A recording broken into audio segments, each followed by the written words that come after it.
કેશોદના શેરગઢ ગ્રામ પંચાયતના સરપંચને હોદ્દા પરથી દૂર કરતા ટીડીઓ વિકાસ કમિશનરના ફેર સુનાવણીના હુકમ બાદ પૂરતા પુરાવાઓ રજૂ ન કરતા 10 માસ બાદ ફરી બરતરફનો આદેશ અપાયો છે। કેશોદના શેરગઢ ગ્રામ પંચાયત દ્વારા થયેલી ગેરરીતિઓ બાબતે અધિકારીઓ અને કર્મચારીઓની જવાબદારી નક્કી કરવા ઉઠી છે લોક માંગ।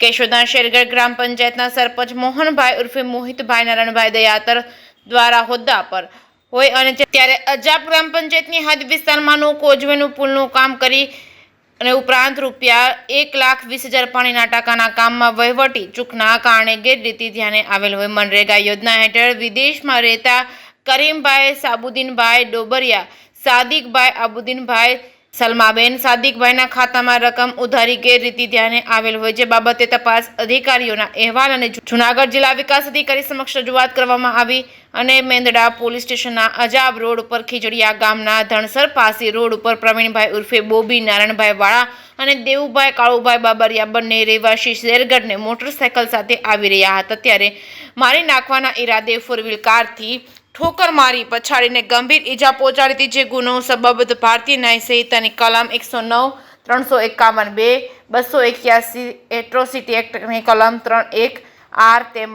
3(2)(5)(1) ગુનો નોંધી મેંદડા પોલીસ દ્વારા ધરપકડ કરવામાં આવ્યા બાદ જામીન મળ્યા છે। જૂનાગઢ જિલ્લા વિકાસ અધિકારી નીતિન સાગવાન દ્વારા ઓક્ટોબર મહિનામાં હુકમ કરી શેરગઢ ગ્રામ પંચાયતના સરપંચ મોહિતભાઈ ઉર્ફે મોહનભાઈ નારાયણભાઈ દયાતરને હોદ્દા પરથી દૂર કરવામાં આવે છે। ત્યારબાદ વિકાસ કમિશનર સમક્ષ અપીલ કરતા ફેર સુનાવણી કરવા અને હોદ્દા કાયમી રાખવા આદેશ કર્યો હતો, ત્યારે પૂરતા પુરાવાઓ રજૂ કરવામાં ન આવતા ફરીથી તાલુકા વિકાસ અધિકારી દ્વારા શેરગઢ ગ્રામ પંચાયતના સરપંચ મોહિતભાઈ ઉર્ફે મોહનભાઈ નારાયણભાઈ દયાતરને હોદ્દા પરથી દૂર કરવાનો આદેશ આપ્યો છે। કેશોદના ગ્રામ પંચાયત વિસ્તારમાં ગ્રામ પંચાયતની સામાન્ય ચૂંટણી યોજવાની છે, ત્યારે મહિયારા ક્ષત્રિય સમાજ કદાવર આગેવાન વિરુદ્ધ હુકમ કરવામાં આવતા રાજકીય ભૂકંપ સર્જાયો છે। કેશોદના શેરગઢ ગ્રામ પંચાયતના સરપંચ વિરુદ્ધ ગેરરીતિઓ આચરવા બદલ હોદ્દા પરથી દૂર કરવામાં આવેલ છે, ત્યારે સમગ્ર પ્રકરણમાં કર્મચારીઓ અને અધિકારીઓની પણ અંગત જવાબદારી નક્કી કરી ખાતાકીય શિક્ષણાત્મક પગલાં ભરવામાં આવે તેવી લોક માંગ ઉઠવા પામે છે। કેશોદ તાલુકાને અન્ય ગ્રામ પંચાયતમાં પણ આવી ગેરરીતિઓ આચરવા સંદર્ભે લેખિતમાં ફરિયાદ થયેલ હોય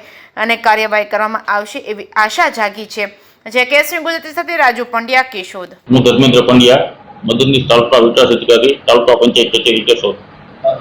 શેરગઢના સરપંચને આજે ફરી પાછળ સસ્પેન્ડ કરવામાં આવ્યું છે, બીજી વખત શું કારણ?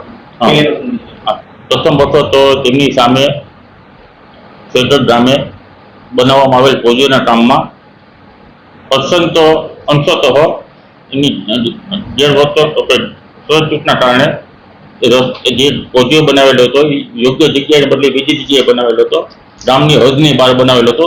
એક મુદ્દો એ હતો અને બીજો અરજદાર સામે મેંદડા પોલીસ સ્ટેશનમાં જે ગુનો નોંધાયેલો હતો તે ગુનાના મુદ્દાઓ ધ્યાને લઈ માનનીય શ્રી જિલ્લા વિકાસ અધિકારી સાહેબ જૂનાગઢ દ્વારા તારીખ 19/11/2024 રોજ શ્રી મોહિતભાઈ નારાયણભાઈ દયાતર સરપંચો શેરગઢને હોદ્દા પરથી દૂર કરવામાં આવેલ હતા। ફરી પાછા સસ્પેન્ડ કરવામાં આવે શું કારણ? અરજદાર શ્રી મોહિતભાઈ નારાયણભાઈ દયાતર દ્વારા અધિક વિકાસ કમિશનર શ્રી ગાંધીનગરને અપીલ દાખલ કરવામાં આવેલ હતી।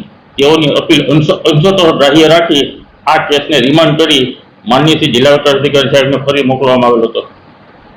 આજે સસ્પેન્ડ આજે એને પાછા એક બાબતે વાત છે કે અરજદારે જે જવાબ રજૂ કરેલા હતા એમાં કોઈ આધાર પુરાવા સાથે સામેલ ન હતા, એટલે એની દલીલો રાહી ન રાખી અને તેમને ફરી તારીખ 2/5/2025 રોજ ફરી સસ્પેન્ડ કરવામાં આવેલ છે અને તેમનો ચાર્જ ઉપસરપંચ ગ્રામ પંચાયત શેરગઢને સોંપવામાં આવેલ છે।